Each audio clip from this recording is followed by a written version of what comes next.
One wrong word during a police stop, and your legal gun ownership could turn into a felony charge. I'm talking about specific phrases that cops are trained to use against you in court, even when you think you're being cooperative and honest. Today, I'm breaking down the 5 most dangerous words gun owners say to police that destroy their legal defense. By the end of this video, you'll know exactly what to say and what to never say when cops ask about your firearm. This isn't theoretical. Last month in Texas, a concealed carry holder said just 3 words during a traffic stop. Those 3 words cost him his carry permit, $15,000 in legal fees, and 2 years of court battles. He thought he was doing the right thing. He was dead wrong. Number 1, I didn't know. When a police officer discovers you're carrying in a prohibited zone, maybe a post office, a school parking lot, or a government building, your first instinct is to explain yourself. And the most common response, I didn't know that was illegal. Here's the problem. Under the legal doctrine of ignorance of the law, saying, I didn't know, is not a defense. In fact, it's an admission of guilt. You've just confirmed to the officer that you committed the act. You're carrying in a prohibited area. The only question was intent, and you just eliminated any possible defense your attorney could build around that. In 2023, a Louisiana gun owner said exactly this when caught carrying in a courthouse parking area. The prosecutor used his own words against him. Result, Class B misdemeanor, $2,000 fine, mandatory surrender of his concealed carry permit for 3 years. His lawyer later said the case might have been dismissed if he'd simply remained silent. Here's what you do instead. If an officer tells you you're in violation, say nothing about what you knew or didn't know. Your only response, I'd like to speak with an attorney before answering questions. That's it. Your lawyer can address knowledge and intent later, when they have time to research the actual statute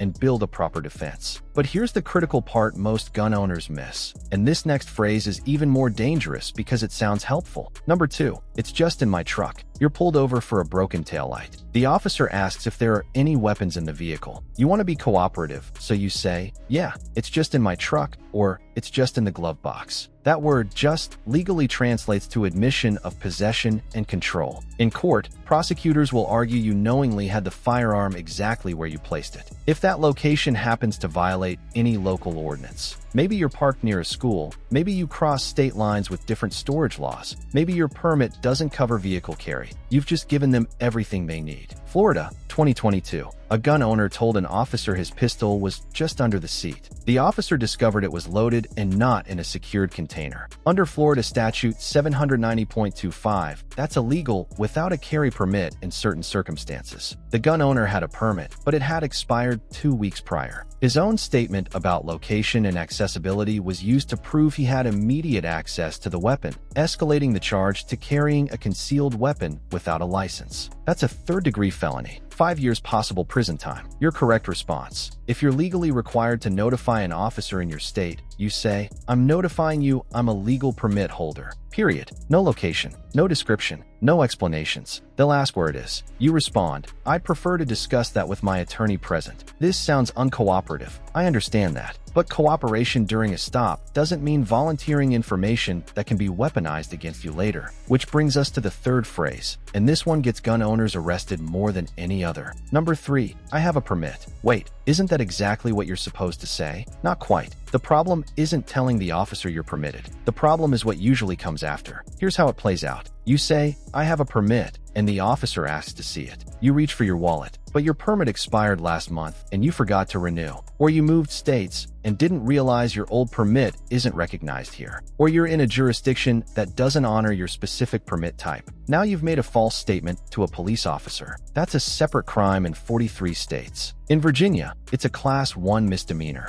up to 12 months in jail and a $2,500 fine, just for the false statement, completely separate from any gun charges. Tennessee, 2024. A concealed carry holder told an officer, I have a permit during a traffic stop. The officer ran his information and discovered his permit was suspended due to an unpaid traffic ticket from 6 months earlier. The gun owner had no idea about the suspension. The prosecutor charged him with carrying without a permit and making a false statement to law enforcement. Total cost, $8,000 in legal fees, 40 hours community service, and a permanent mark on his record that shows up on every background check. The safer phrasing, I'm a permit holder, and I'd like to verify my current status with my attorney before proceeding. If your permit is valid, your attorney confirms that immediately and you're clear. If there's an issue, an administrative problem, a lapsed renewal, a reciprocity question, your attorney handles it before you've made any statements that can be used against you. Now, the fourth phrase is one that feels protective, like you're establishing your rights, but it's actually giving prosecutors ammunition they'll use to argue intent. Number 4, it's for protection. An officer asks why you're carrying. You want to sound reasonable, responsible, law-abiding. So you explain, it's for protection, or I carry for self-defense, or you never know what could happen. You've just established motive and intent. If your carry situation is later determined to be illegal, wrong location, wrong permit, wrong state, prosecutors now have your own words proving you intended to have that weapon available for use. That elevates the charge in many jurisdictions. California has some of the strictest gun laws in the country. In 2023, a CCW holder was caught carrying in a posted no-gun zone. When asked why he was carrying, he said, "For protection, there's been crime in this area." The prosecutor used that statement to argue he made a conscious decision to violate the posting because he valued his safety over the law. That turned a potential misdemeanor into a charge of willfully violating firearms restrictions. He spent $12,000 fighting it over 18 months. Here's what the law sees. If you say you're carrying for protection and you're later found to be in violation, you've admitted you knew you had the gun and you intended to use it if necessary. Both of those elements, knowledge and intent, are exactly what prosecutors need to pursue higher charges. Your response when asked why you're carrying: "I'd like to speak with an attorney." That's the only answer that protects you. Don't justify, don't explain, don't give them anything to work with. But the fifth phrase, this is the one that destroys more legal defenses than anything else, and I guarantee you've thought about saying it. Number 5, I wasn't going to use it. This is panic mode. The officer finds your gun,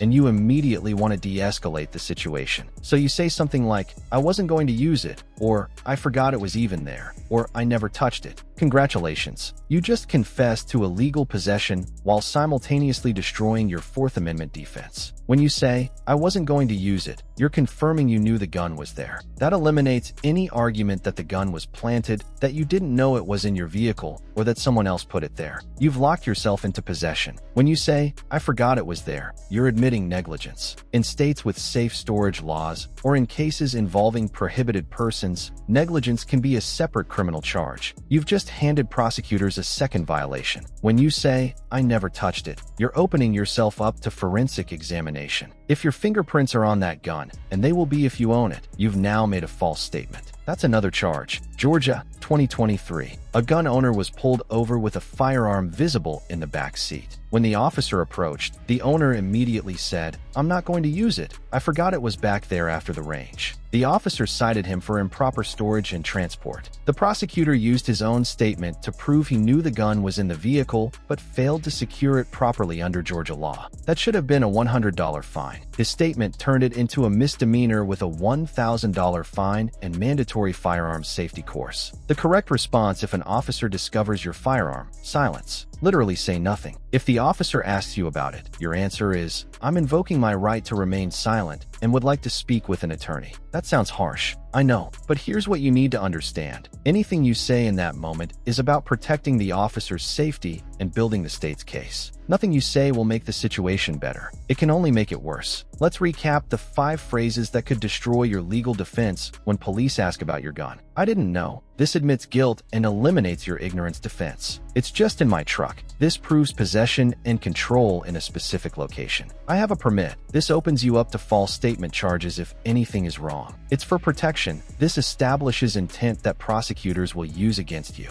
"I wasn't going to use it." This confirms knowledge and destroys your Fourth Amendment defense. Any one of these statements could cost you thousands in legal fees, your carry permit, or your freedom entirely. When police ask about your gun, your only safe response is, "I'm invoking my right to remain silent and would like to speak with an attorney." I know that feels extreme, but your words during a police stop are permanent. They're recorded, they're used in court, and they cannot be taken back. Silence protects you. Cooperation through your attorney protects you. Volunteering information destroys you. Don't let one wrong sentence turn a legal gun ownership situation into a criminal case. Subscribe to Guns Law Guide so you never miss an update that could keep you out of court. I break down the laws gun owners actually need to know every single week. Next video, I'm covering the 7 places your concealed carry permit doesn't protect you, and one of them is probably in your daily routine. You're going to want to see this before you carry another day.